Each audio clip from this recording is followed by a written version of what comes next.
Сіз айнаға жақындайсыз, жейденің жағасын сәл тартып қаласыз да, оларды тағы да көресіз. Мойныңызды басып алған ұсақ, жиіркенішті өсінділер. Кейбірі қолтықтың ең нәзік тұстарына тығылған, кейбірі шаптың қатпарларына кіріп алған. Олар алқаларға ілініп қалады. Киімге үйкеледі, кейде қабынып қанап та кетеді. Сізге бұл жай ғана жасқа байланысты дейді. Сізге бұл генетика дейді. Косметологтар оларды лазермен, тоқпен немесе сұйық азотпен алып тастауға қуана келіседі де, соңында 3 нөлден тұратын есепшот ұсынады.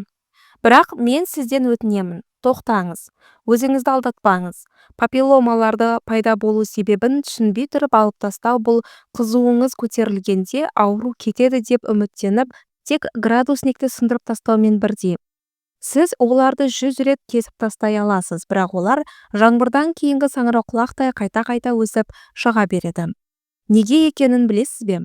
Өйткені теріде көріп тұрғаныңыз саңырауқұлақтың тек жемісті бөлігі ғана, ал оның негізгі тамырланған торы алып әрі тірі жүйесі сіздің ішіңізде, тереңде жатыр. Бүгін мен көптеген дерматологтардың төбе шашын тік тұрғызатын шындықты айтамын.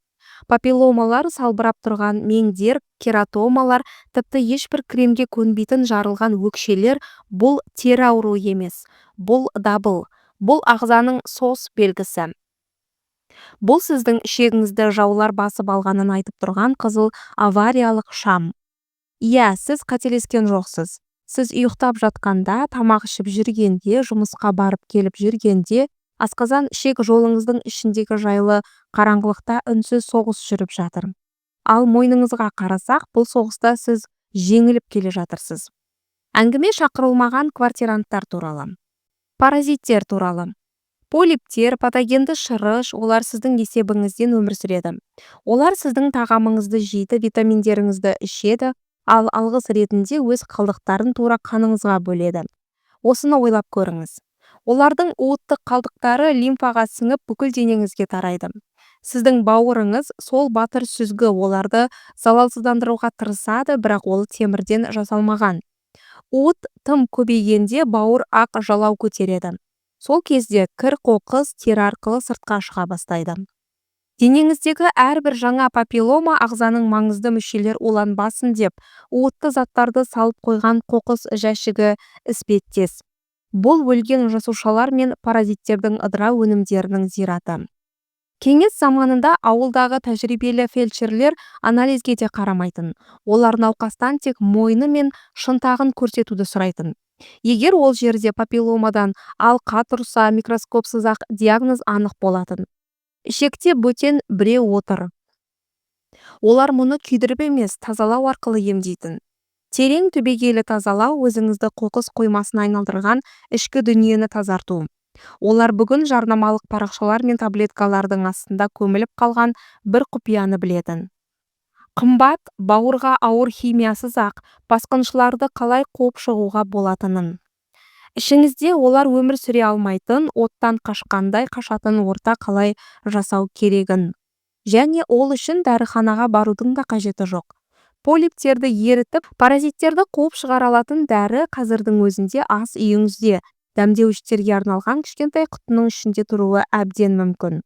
Бірақ сіз оны тек бәлішке немесе маринадқа қосасыз да, оның қандай зор күшке ие екенін білмейсіз. Бұл видеоны соңына дейін көріңіз, өйткені қазір мен сізге қадам-қадамымен нұсқаулық беремін. Бұл жай ғана рецепт емес, бұл тұтас технология. Мен 2 тиындық қана ингредиенттен өмір қоспасын қалай дайындауға болатынын айтамын. Ол қоспа 2 апта ішінде ішегіңізді соншалық тазартады. Папилломалар өздігінен кеуіп түсіп қала бастайды. Тіпті ізде қалдырмайды. Бірақ мұнда бір маңызды нюанс бар. Жаңадан бастағандардың 90% жіберетін бір өрескел қате бар. Ол қате адамдар бұл дәндерді тұтас жұтуға немесе үстіне қайнаған су құйып демдеуге тырысады. Осылайша барлық тірі нәрсені өлтіріп алады. Есте сақтаңыз, паразиттер мен полиптердің қорғаныш қабығы бар, оны жай тұнба бұза алмайды. Бізге баяу әсер ететін бомба сияқты жұмыс істейтін, ішегіңіздің ең алыс бұрыштарына дейін жететін қару керек. Ендеше бойыңыздағы бар лас нәрсені сыпырып шығаратын құрғақ щетканың рецептін жазып алыңыз. Бізге бар болғаны екі компонент керек. Біріншісі кәдімгі зығыр тұқымы. Бұл негіз жұмсақ сорбентіміз. Ішке түскенде зығыр ісінеді, шырыш бөледі де ішек қабырғаларын қаптап, ұсақ жарықтарды жазады. Бірақ зығырдың өзі тек тазалаушы ғана, ал бізге жойғыш та керек. Екінші компонент кептірілген қалампыр. Иә, дәл сол өткір иісті дәмдеуіш. Үй шаруасындағы әйелдер маринадқа қосатын. Паразиттер үшін қалампыр жүйке салдандыратын газ іспетті. Оның эфир майлары құрттардың жабысқақтарын салқылып, жұмыртқаларын жояды да полиптердің қабықтарын ерітеді. Бұл табиғи құралдардың ішінде ересек паразиттерге ғана емес, олардың дернәсілдеріне де әсер ететін бірегей құрал. Енді пропорцияға келейік. Бұл өте маңызды. Қоспаны 10-нан 1-ге қатынасымен жасаймыз. 10 қасық зығыр тұқымына дәл 1 қасық құрғақ қалампыр аламыз. Артық қоспаңыз, қалампыр өте күшті. Келесі қадам, кофе тартқыш аламыз, яғни блендер. Бұл міндетті шарт. Дәндері бір текті 1 келкі ұнтаққа айналдыруыңыз керек. Тек ұнтақталған күйде ғана бұл заттар өз күшін ашады. Егер дәндерді сол күйі жұтсаңыз, олар іштен транзитпен өтіп кетеді де еш пайдасы болмайды. Нәтижесінде сұр қоңыр түсті, өткір хош иісті ұн шығуы керек. Қалай қабылдаймыз? Мұнда да өткен ғасырда натуропаттар ойлап тапқан айлакер схема бар. Біз бұны жылдап ішпейміз, циклмен қабылдаймыз. Паразиттердің үйреніп кетуіне жол бермеу үшін. Ұнтақты әр таң сайын 2 ас қасықтан қабылдаймыз. Артынан 1 стақан жылы су ішуге болады. Немесе айранға қосуға, сұлы ботқасының үстіне себуге болады. Ең бастысы, қоспа асқа бірге немесе тамақтанар алдында ішке түсуі керек. Қоспаны қатарынан дәл 3 күн қабылдайсыз.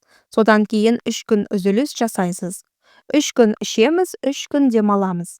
Осылайша 1 ай бойы жалғастырамыз. 30 күн бұл толық жаңару циклы.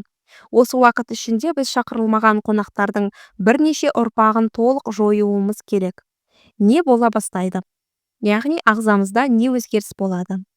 Алғашқы күндері ішіңізде аздап бұрқылдау немесе жайсыздық сезілсе, қорықпаңыз. Бұл соғыс. Жау қарсылық көрсетіп жатыр. Дәретке бару жиілегенін байқауыңыз мүмкін, ал шыққан нәрсенің иісі өте жағымсыз болады. Қуаныңыз, бұл жылдар бойы жиналған уыттардың сыртқа шығуы. Екінші аптаның соңына қарай айнаға жақындап қараңыз. Мойныңыздағы папилломаларға қан баруы тоқтайды. Олар солғын, сұрғылт, жансыз күйге енеді. Қоректенуін жоғалтады. Саңырауқұлақтың тамыры жойылды. Тағы 1 аптадан кейін олар құрғақ қабыршыққа айналып, сіз жай ғана киім ауыстырғанда немесе душ қабылдағанда өздігінен үгітіліп түсе бастайды. Өкшеңіздегі тері жұмсарады, бетіңіздің жер түстес өңі кетеді, ал энергияңыз соншалық көбейеді, тауды да қопарып тастағыңыз келетіндей күйге жетесіз. Бірақ мен сізді міндетті түрде ескертуім керек. Қалампыр қан қысымын көтереді және бұлшықет тонусын арттырады. Сондықтан бұл әдіс жүкті әйелдерге қатаң түрде тыйым салынады. Егер асқазанның жедел жарасы немесе қышқылдығы жоғары, гастриттің асқынған түрі болса, өте сақ болыңыз. Аз мөлшерден бастаңыз немесе маманмен кеңесіңіз. Біз күрделі шешім іздеуге, әдемі қаптамадағы сиқырлы таблеткаларға сенуге әбден үйреніп кеткенбіз, ал табиғат біз үшін бәрін баяғыда-ақ ойластырып қойған. Тек өз денеңізді тыңдай білу және көмекті қайдан іздеу керегін білу өте маңызды. Ал сіздің денеңізде осындай белгілер бар ма? Папилломалар, қызыл нүктелер, салбырап тұрған меңдер, оларды алып тастап көрдіңіз бе? Қайта шықты ма? Өз тарихыңызды пікірге жазыңыз. Ұялмаңыз. Сіздің әңгімеңіз дәл қазір пайдасыз лазерлік процедураларға соңғы ақшасын жұмсап жүрген, ал мәселенің түп тамыры іште жатқанын түсінбейтін мыңдаған адамға көзін ашуы мүмкін. Егер бұл видео сізді ойландырса, егер пайдалы ақпарат алсаңыз, бұл білімді өзіңізде сақтап қалмаңыз.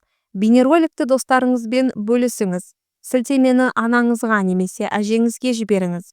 Бәлкім дәл осы кеңес біреуді болашақтағы ауыр асқынулардан құтқаратын шығар. Лайк басыңыз. Алгоритмдер бұл шындықты мүмкіндігінше көп адамға көрсетсін. Әрине, арнамызға жазылуды да ұмытпаңыз. Біз мұнда емханада әдетте айтылмайтын дүниелер туралы айтамыз. Дендеріңіз сау, дана әрі іштен таза болыңыздар. Келесі кездескенше аман сау болыңыздар.